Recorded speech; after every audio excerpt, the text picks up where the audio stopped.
नमस्ते। मैं doctor S के शर्मा आपका स्वागत करता हूं हीट एंड मास ट्रांसफ़र के इस लेक्चर फर्स्ट में। तो चलिए शुरुआत करते हैं और समझते हैं।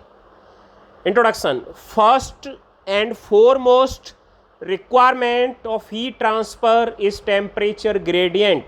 हीट ट्रांसफ़र के लिए सबसे आवश्यक जो कंडीशन है वो है टेम्परेचर ग्रेडियंट, मतलब तापमान का अंतर होना चाहिए। आगे देखते हैं इस चीज़ को। आप देख सकते हैं दो बॉडीज़ आपको नज़र आ रही हैं, ए और बी। ए का टेम्परेचर है T1 और बी का टेम्परेचर है T2। तो T1 हाई है, T2 कम है, तो ए से बी की ओर हीट का फ्लो हो रहा है। हीट हायर टेम्परेचर से लोअर टेम्परेचर की ओर फ्लो होती है, तो तापमान का अंतर होना ज़रूरी है। Heat always flows from higher temperature to lower temperature, so a temperature gradient must exist for the flow of heat from one place to another। इसलिए हीट के फ्लो के लिए एक जगह से दूसरी जगह के लिए ये आवश्यक है कि temperature gradient, temperature difference exist करता हो। आप देखिए दो बॉडीज़ आपको फिर से ए और बी नज़र आ रही हैं। पहले का तापमान है T1 और दूसरे का T2, लेकिन यहाँ पर T1 T2 बराबर हैं। यह दो बॉडीज़ के टेम्परेचर बराबर होते हैं तो वो थर्मल इक्विलिब्रियम में कहलाती हैं। उनके बीच हीट का आदान प्रदान, हीट का एक्सचेंज नहीं होगा। अगर टेम्परेचर सेम है तो हीट का एक्सचेंज नहीं होगा, हीट ट्रांसफ़र नहीं होगा। तो हीट ट्रांसफ़र के लिए टेम्परेचर डिफरेंस या टेम्परेचर ग्रेडियंट का एग्जिस्ट करना बहुत ज़रूरी है। दोनों अलग अलग चीज़ें हैं, टेम्परेचर डिफरेंस और temperature gradients. Modes of heat transfer. There are 3 modes of heat transfer. 3 modes होते हैं हीट ट्रांसफ़र के। पहला है कंडक्शन, दूसरा है कन्वेक्शन और तीसरा है रेडिएशन। आप आगे जाने से पहले आप देखिए सॉलिड, लिक्विड और गैस, इनमें आपको मॉलिक्यूलर अरेंजमेंट नज़र आ रहे हैं। सॉलिड में मॉलिक्यूल्स क्लोजली पैक हैं, गैस में बहुत दूर दूर हैं, और लिक्विड में गैसेस की अपेक्षा नज़दीक हैं और सॉलिड की अपेक्षा दूर हैं। Conduction. It is that mode of heat transfer in which heat is transmitted from one part of substance to another part of same substance. ये वो मोड है जिसमें एक सब्सटेंस के एक हिस्से से दूसरे हिस्से तक हीट का ट्रांसफ़र होता है, और from one substance to another substance having physical contact with each other. जो एक सब्सटेंस से दूसरे सब्सटेंस में जाता हो उनके बीच में बशर्ते फिजिकल कॉन्टैक्ट हो। जैसे गर्म तवे के ऊपर आपने गिलास रख दिया तो तवे से गिलास के में हीट ट्रांसफ़र होगी, उनके बीच में फिजिकल कॉन्टैक्ट है। आप एक डायग्राम देखिए, एक रॉड है, रॉड को गर्म किया जा रहा है, एक हिस्से को, एक एंड को, लेफ्ट एंड को। तो from one part to another यहाँ पे हीट ट्रांसमिट हो रही है कंडक्शन में। लेफ्ट हैंड से राइट हैंड की ओर हीट का ट्रांसमिशन हो रहा है।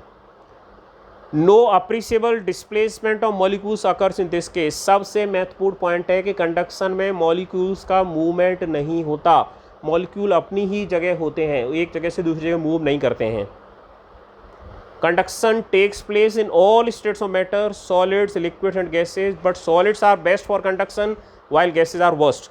कंडक्शन तीनों फेज में होता है, तीनों जो स्टेट्स मैटर की हैं उनमें होता है। सॉलिड में भी होता है, लिक्विड में भी होता है, गैसेज में भी होता है, लेकिन सॉलिड्स कंडक्शन के लिए सबसे बेहतरीन होते हैं और गैसेज सबसे बेकार होती हैं। आपने देखा मॉलिक्यूलर अरेंजमेंट के कारण सॉलिड्स में मॉलिक्यूल्स एक दूसरे के नज़दीक रहते हैं, क्लोजली पैक रहते हैं, गैसेज में बहुत दूर दूर रहते हैं।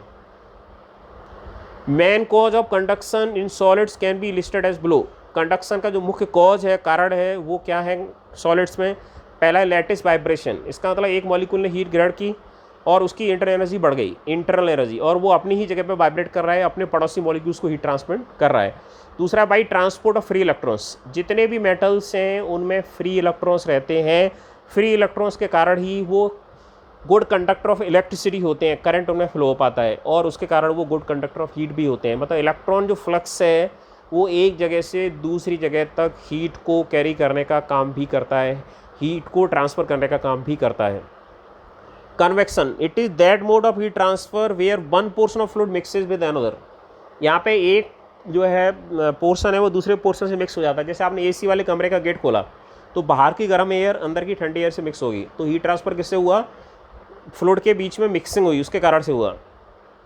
Convection. Convection mainly takes place in fluid medium. Convection मुख्य रूप से लिक्विड में और गैसेज में होता है। लिक्विड सारे गैसेज फ्लूइड होते हैं। And it primarily occurs by the transport of medium itself.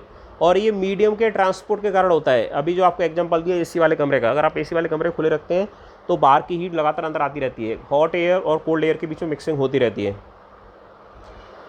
Convection में आगे बढ़ रहे हैं हम। It is basically macro form of heat transmission because macroscopic particles of fluid are moving for transfer of heat. जैसे आप मम्मी दूध गर्म कर रही हैं किचन में या आप पानी गर्म कर रहे हैं, तो आप देखते हैं जैसे ही बॉयल होना शुरू होता है दूध के नीचे के पार्टिकल ऊपर ऊपर के नीचे आना शुरू हो जाते हैं। तो मैक्रोस्कोपिक ये मूवमेंट है आपका, मतलब आप उसको देख भी सकते हैं। जो आपके जैसे एयर तो विजिबल नहीं है, लेकिन जो चीज़ें विजिबल है उनमें आप उस मूवमेंट को देख सकते हैं। मैक्रो फॉर्म है, पार्टिकल्स मूव करते हैं वहाँ पे। Mixing motion of fluid is decisive in determining effectiveness of heat transfer by the process of convection. जो मिक्सिंग मोशन है, कितनी तेज़ी से एक दूसरे से मिल रहे हैं, उससे पता चलता है कि हमारी हीट ट्रांसफ़र की प्रोसेस जो है कितनी इफेक्टिव होगी। जैसे अगर मम्मी किचन में खाना बना रही हैं तो अंदर की गर्म एयर बाहर जा रही है, लेकिन अगर आप एग्जॉस्ट फैन चला देते हैं तो उसकी मिक्सिंग स्पीड बढ़ जाती है बाहर के एयर के साथ में। तो जो स्पीड है, मिक्सिंग मोशन है, वो डिसाइड करता है कि आपका इफेक्टिवनेस कितनी होने वाली हीट ट्रांसफ़र की। Heat flow rate depends upon the properties of fluid.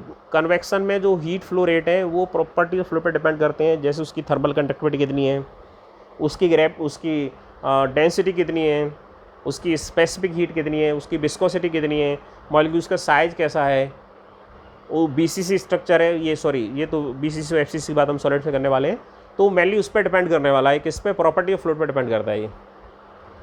Convection is regarded as conduction in a very narrow zone, thin layer near the surface and therefore flow is caused by mixing। इसको diagram से समझे तो अच्छा होगा।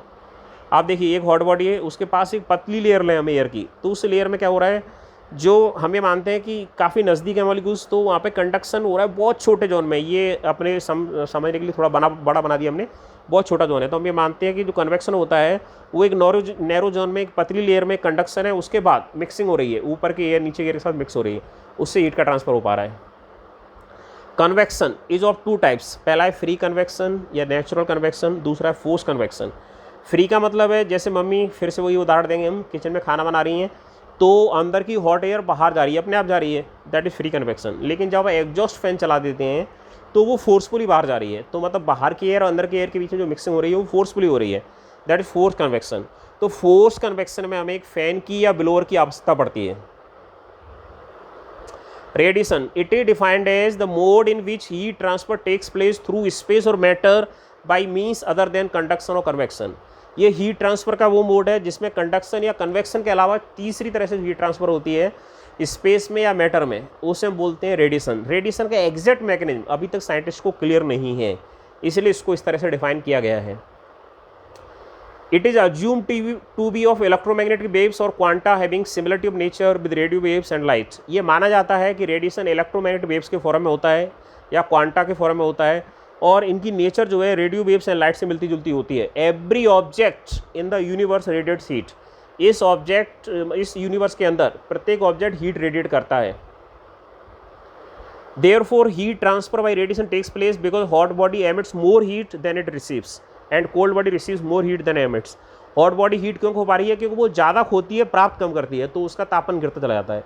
Cold body अगर उसके पास में है तो वो क्या करती है, रिसीव ज़्यादा करती है, खोती कम है, तो उसका तापमान बढ़ता चला जाता है, इसलिए हीट का ट्रांसफर हो पाता है।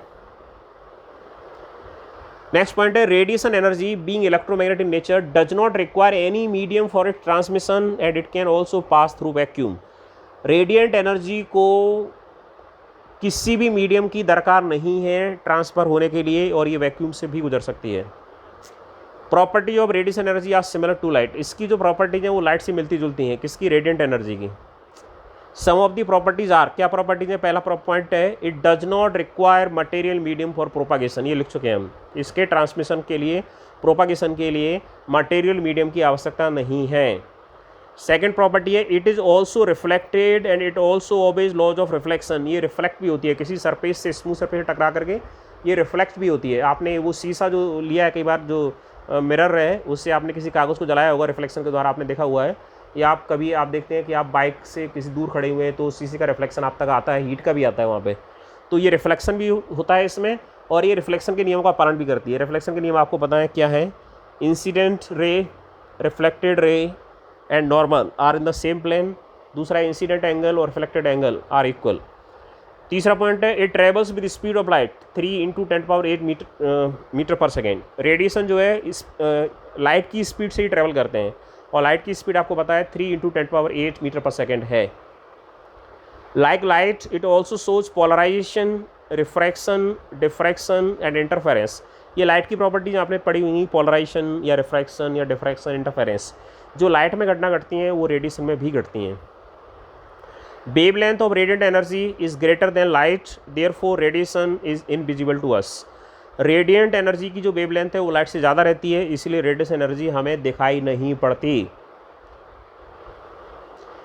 Thank you very much for watching my video. Please share this video and drop your queries and comment in the comment section.